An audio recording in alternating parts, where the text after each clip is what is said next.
Hey, hey, hey, happy Monday, y'all, and welcome to this episode of FPP Live, a time I connect with you every Monday at 7 p.m. EST, where we pull together the three ingredients you need to live as a highest and best version of who God created you to be. That's faith, that's purpose, and that's profit. So come on in. I'm over here pulling it up on my iPad so that I can see everyone as you're making comments, those of you that will join me live. Come on in as you're coming in. Tell me name. Tell me where you are in the world. And as I'm sharing, if you have questions, thoughts, comments, I want to hear from you. So as you know, I've been on a little bit of break. So I am back, and we're starting a new series. And this series is the kingdom principle needed to build a successful business. You know, I'm looking down at the title because I'm good for changing titles, right? And Miss Dream. Again, the kingdom principle needed. So there's four parts to this principle. We're going to start part one, but here's the reason I wanted to share this with you. I wonder if you realize that God created you so special that you have a special assignment. Those of you that were in my Purpose to Profit Masterclass a few weeks ago, I talked about this. Hey, Rowena.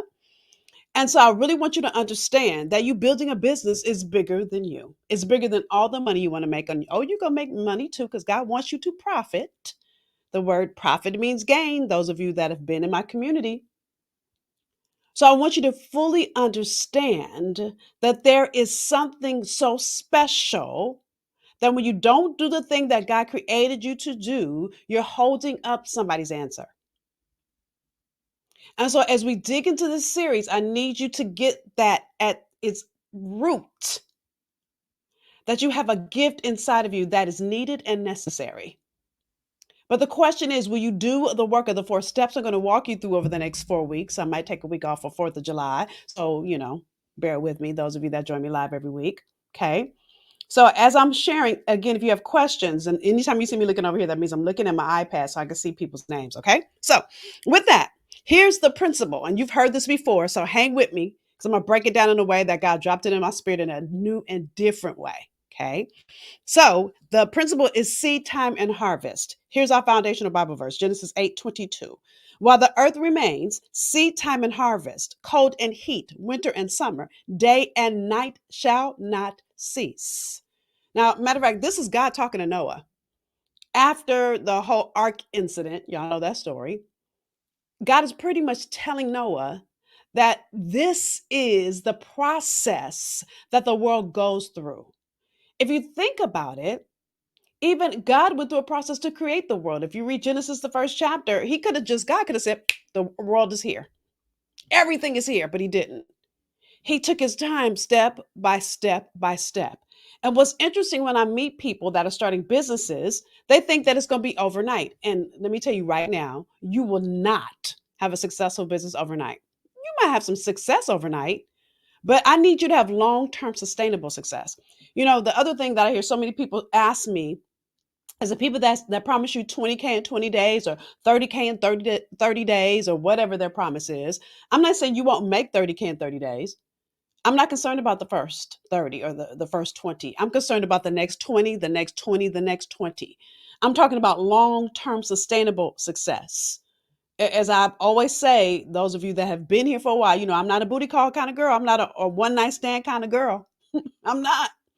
I'm gonna put a ring on it. We're gonna be together in a relationship. We're gonna have long-term, sustainable love, happiness, success. That's what God wants for you. So if you're gonna get to it, you've got to go through a process. Again, I read Genesis 8:22. While the earth remains, seed time and harvest, cold and heat, winter and summer, day and night shall not cease. What's interesting is even if you peel back the layers of our seasons, we're in getting ready to be in summer in a couple of days as I'm recording this live. By the way, happy Juneteenth, y'all. I'm recording this on Juneteenth. Listen, today is June 19th. In 2 more days, we will be at the first day of summer. June 21st is the traditional first day of summer. But if there's no spring, there's no summer. If there's no summer, there's no fall. If there's no fall, there's no winter. The thing that's interesting is a few years ago, as I was studying seed time and harvest, what I did not know, now mind you, I'm from California, y'all. So we had 2 seasons in LA. It was either hot or cold. I don't think I ever knew what, no, I didn't know what winter was till I moved to the East Coast. But I'm sharing this with you because I was studying because I needed to understand this whole concept about seed time and harvest. And the thing I think is so interesting is spring comes and that's when the flowers are beginning to bloom and the water, is raining so the flowers can bloom. In the summer is when we get to enjoy it in all its glory. In the fall, when the leaves begin to fall, have you realized, or did you know, because I didn't know this, that the leaves fall and they fall around the trunk of the tree? It gives the tree nourishment for the winter so that the process can start over again. And many of you, it's going to take a process for you to get to the abundantly above all that's available for you. But many of you won't do the work. So in this series, I'm going to peel back each of the four areas you've got to focus in on so that you can get to the harvest, the results. Listen, God intends for all of us to be wealthy. I'm not having this prosperity conversation that so many preachers have. I'm not talking about it in that way. Let me remind you, when I'm talking to you about faith, purpose, profit, God gave you purpose to profit the kingdom. Remember, profit means gain. To profit the people that need you, they gain. And then God blesses you, which is your harvest. But the first two have to happen for the third one to happen. Okay. So there's so many pieces you've got to work through to get to that harvest, that profit, that gain. So tonight is step one, and step one is the 10% more rule. That's what I'm calling it, the 10% more rule. Okay. So listen, here is our Bible verse for this first step of our conversation. Proverbs 18:16, that says, a man's gift makes room for him or her and brings her before great women. That's me changing the Bible verse around. Now, how many times have you heard that Bible verse? A woman's gift makes room for her. And the few fellas out of here, say man, because we always say man. I'm changing it up because I'm a woman and I want to hear it sound like me. But I need you to understand your gift makes room for you when you go after the next level of it. Okay. God is looking at what are you doing with what he's already given you? What are you doing with it? Okay. He's looking for people that it's bigger than just sowing. He's looking for people that are sowers. Now, I want you to get this, and I wrote this down so I won't forget to say this to you, right? And difference between sowing and being a sower. A sower is looking for ways to expand their territory. Okay. The word sow in the dictionary means to plant seed for growth, especially by scattering. It means to set something in motion. Now, listen, if I just drop a seed and do nothing, that's not setting it in motion. It requires so much more than that. Seed time and harvest. Matter of fact, seed time is should be two separate words. It's one word, but it's really seed time, then harvest. Okay, we'll talk about seed next week because that's good. But before I get to that, I need to talk about you being a sower because God's put seed in you. We'll talk about that in a minute. But you've got to be a sower in order to activate that seed. Remember to set something in motion. Okay. So I'm going to give you an example of this. And as I was thinking about it, I came across, hey, Chris in Atlanta. I came across, I'm working on my next book. So I've been doing this research. Let me just be transparent. So in it, I shared the story that I came across of the British cycling team. Now, again, I'm talking to you about the 10% more rule. Okay. So listen, they had failed as a cycling team, not 1 year, not 2 year, for 100 years in a row. 100 years. Now let me read this. I want to get it right. Okay.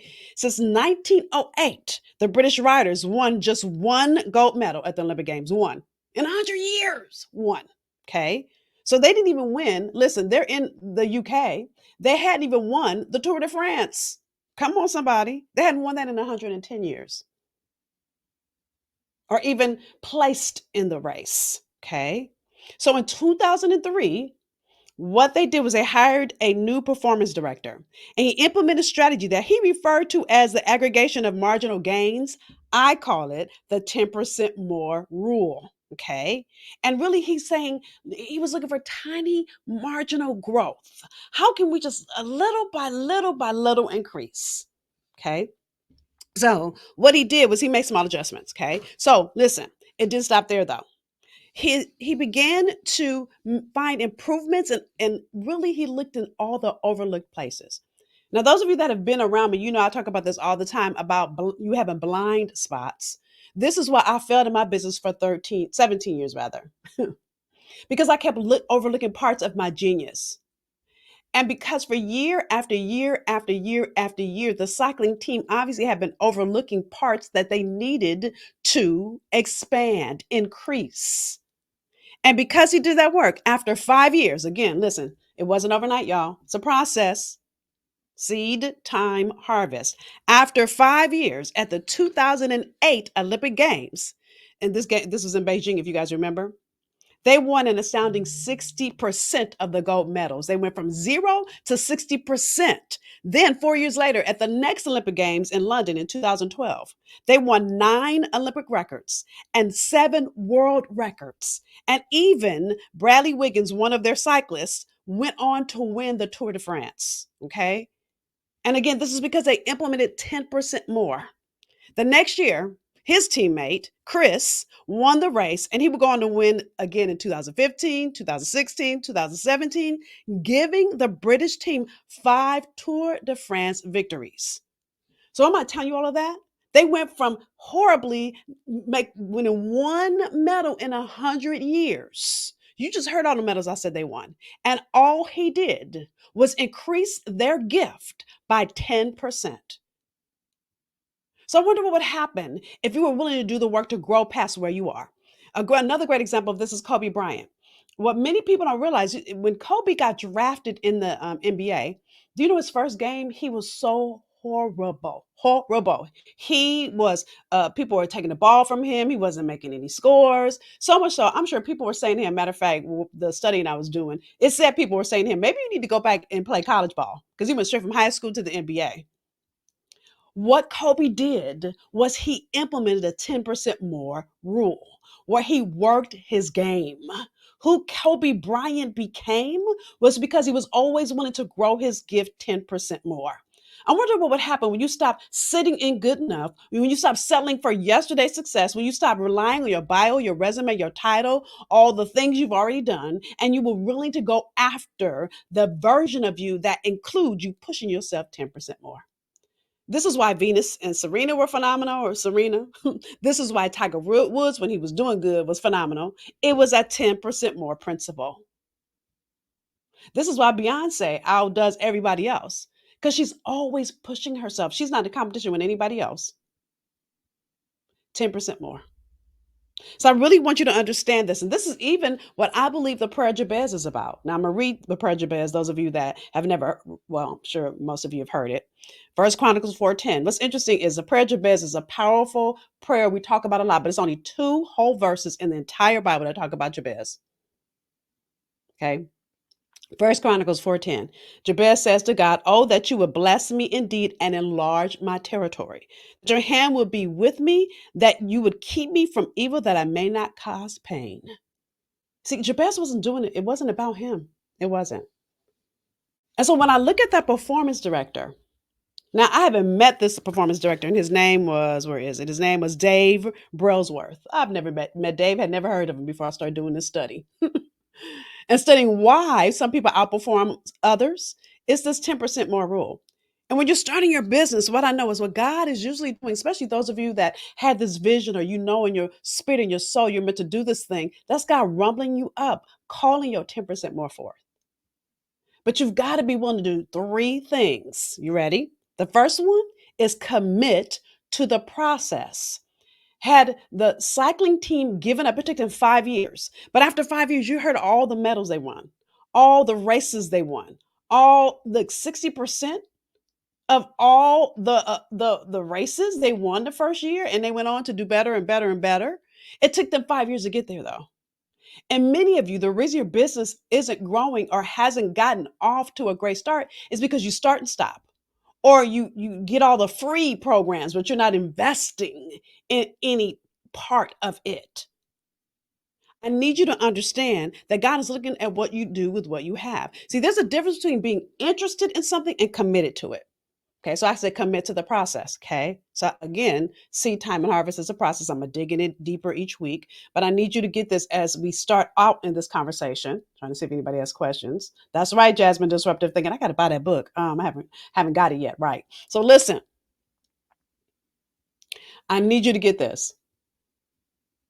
When you look at the fact that you could be interested in something or committed to it. Here's a quote. There's a difference between interest and commitment. When you're interested in doing something, you do only what's convenient. When you're committed to something, you accept no excuses. In other words, Kobe was committed. He could have easily said, yeah, I should go back on to go to college. No, committed. Even Michael Jordan, who didn't make his high school basketball team initially, he could have quit and said, maybe I'm not meant to play basketball. Maybe I should just give up. Mm-mm. That summer in between, I think it was a sophomore and junior year, he practiced every single day in the summer. What were you doing during the summer? What were you doing every summer? Even Beyonce at 10 years old, every summer, committed. Even Oprah. You guys know Oprah got fired from one of her journalism jobs because they told her she wasn't ready for TV.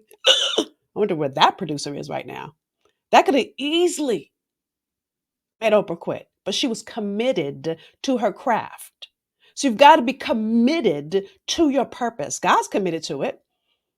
He's looking to see if you're committed to it, which moves us into step number 2, which is check your spirit. Now, I'm going to tell you right now, I got this term from my sister cousins, what we call each other. Her name is Meaty. And Meaty will say this to me. She says it to everybody, but I'm going to tell you when she says it to me. So it's usually when I'm doing something and maybe I'm frustrated a little bit. So, like, I'll give you an example. On Friday, my husband was getting on my nerve just a little bit. And I think I probably had a little look on my face. And she looked at me, she said, check your spirit. And I laugh now when she says that because she catches me all the time.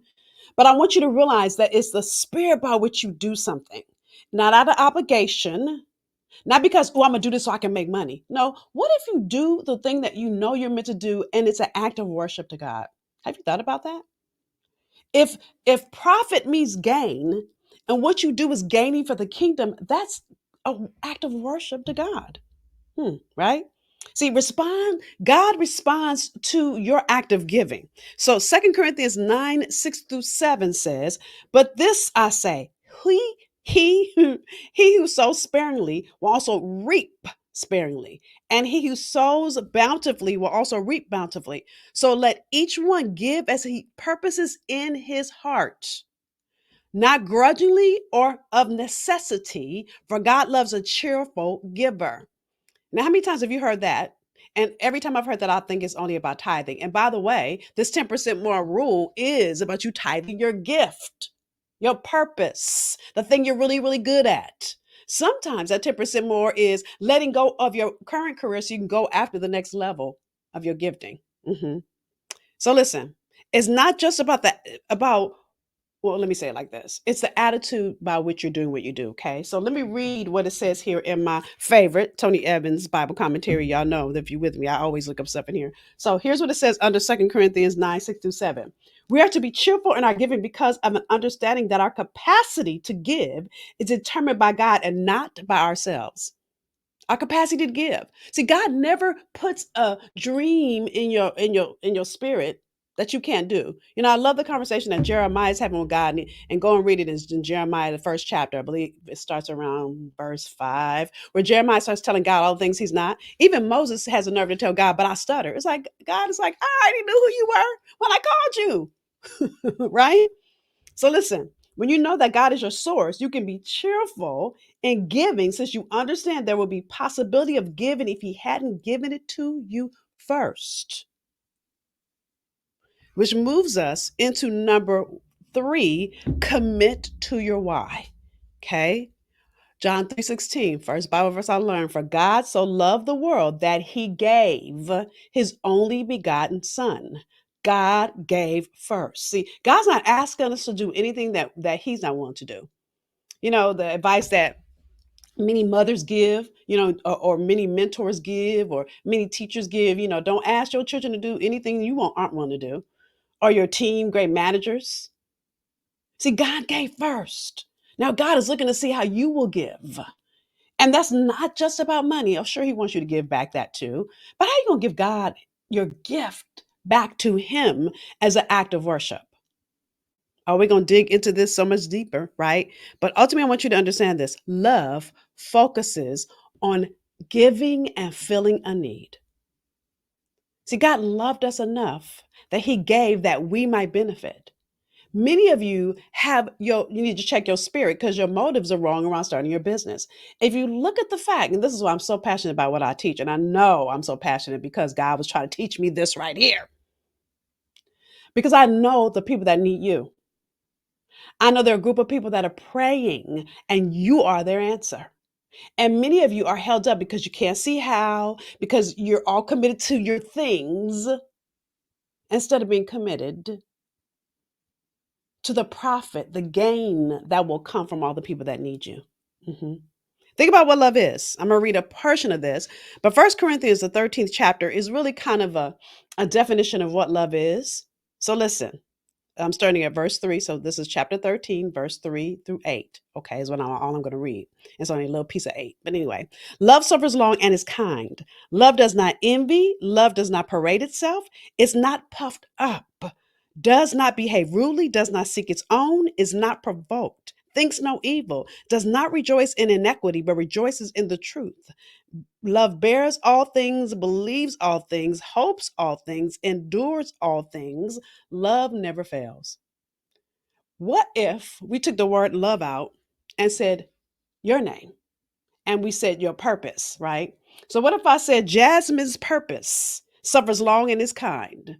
Jasmine's purpose does not envy, it does not parade itself. Y'all get this? Or you could say Nicole's business suffers long and is kind. Nicole's business does not envy, it does not parade itself, it's not puffed up. Y'all, are you getting my point? So, even if I read the commentary in Tony Evans' Bible, just for this verse, just for this Bible verse, just for this one verse here, and I need you to get this, where it says, this is verse 7, it bears all things, believes all things, hopes all things, endures all things. I think people start and it gets hard. God never said, and this is in our previous series, that success was going to be easy. Ask Oprah. Ask Tyler Perry, who lives in a car. Look at Tyler Perry now. Do I need to keep going? You want me to give you more examples? Right? Ask Jeff Bezos, who started Amazon in his garage. God never said it was going to be easy. Love bears all things, believes all things, hopes all things, endures all things. Think about it like this. If you had a loved one, someone that you are so committed to, like when I think about that, I will say my husband. If my husband was sick, I would be no matter what at the hospital, driving him to every hospital appointment. I'd be whatever the doctor told us to do. There's been times my husband has had surgery, and I'm like right there with him. Even when he comes home recovery, I'll take time off too. I'm right there. Why? Because I love him. So if you love God and God has given you purpose and you love your purpose and you're committed to the exact thing that God created you and crafted you and designed you to be and do, when will you fully commit to it? When will you check your spirit around it? And when will you really get committed to the why behind it? Mhm. So as it says here in 1 Corinthians 3:7, bears all things, believes all things, hopes all things, endures all things. Love doesn't quit. It even says here in Tony Evans, listen, what does love look like? And this is Paul writing this, by the way. Paul wrote this letter to the Corinthians. Paul wrote a lot of this good stuff in the Bible, in my humble opinion. But anyway, what does love look like? Paul explains what love does and what it does not do. Okay. Biblical love is a decision, not merely a feeling, to compassionately, out of concern for someone else, righteously, based on God's standards, and sacrificially giving to meet a need to seek the well being of another. That is why you start your business, to seek the well being of another. No matter what you do, whether you're a lawyer, an accountant, a real estate agent, an image consultant, an insurance broker, a financial planner, whatever you are, doctor, your gift is caring for the well being of somebody else. When you begin to grow that gift 10% more, that expands your ability to serve more people and do more good. So the sower concept is about you sowing into your seed. We're going to talk about seed next week, but I first want you to get your sowing in alignment. Again, 3 things you got to do, right? Number 1, what's number 1, y'all? Commit to the process. Not going to happen overnight, but the more you grow it, it's almost like, what just popped in my head, and I'm wrapping up our promise. But popped in my head is, you guys remember back in the day when we used to have to develop film and you'd have to go in the dark to process the film. Now, we don't have to develop film anymore because we could take instant pictures with our phones. But in the same way, your purpose has to be developed. And so there'll be dark times where you cannot see where you're going. That's what happened with the British cycling team. They hired this new performance director. It took them 5 years to get there. But he was committed to do the work it took. The question is, are you committed to do the work it takes to grow your gift into a profitable business? Not going to be overnight. To do that, you got to check your spirit and you got to focus on your why.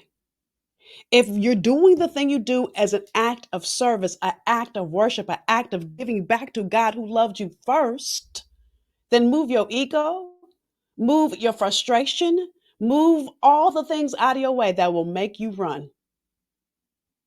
Because will your business be fruitful? It will. Will it begin to produce great results? Yes. But you've got to be willing to go through winter and fall before you get to spring and summer. And if you don't like spring, then spring and summer. Or excuse me, if you don't like spring, then summer and fall. Fall is my favorite, right? Summer and fall are my favorites. So that means I got to go through winter and spring. And it's a process, it's a cycle. See, God is a God of systems. Everything happens in a system that is a process. And you've got to be true to the process to get to the abundantly above all that's tied to your gift. So that's step one in the kingdom principle needed to build a successful, I was going to say sustainable, it's sustainable too, business, is the 10% more rule. That's you being a sower, willing to do the work to grow past where you are. You know, what I've learned in my journey is when you get to this level, in your purpose, I call it purpose matriculation, don't get comfortable. That means that you're done there, that God is getting ready to up level you. If I use myself for an example, I worked in entertainment, loved it. God called me out. This is my story quickly, though most of you have heard my story. God pulled me out of entertainment, and I didn't. Can I tell you, I was overlooking my gift. The reason my business failed for 17 years is when God pulled me out of entertainment. I thought I needed to be a life coach. I thought I needed to like be a counselor. I was going to actually counsel people. No, not gifted. That's not my gifting. Can I do that? Yes. But that's not the area God was calling me in. There's a difference between can and should. What I realize is I have a natural gift as a producer.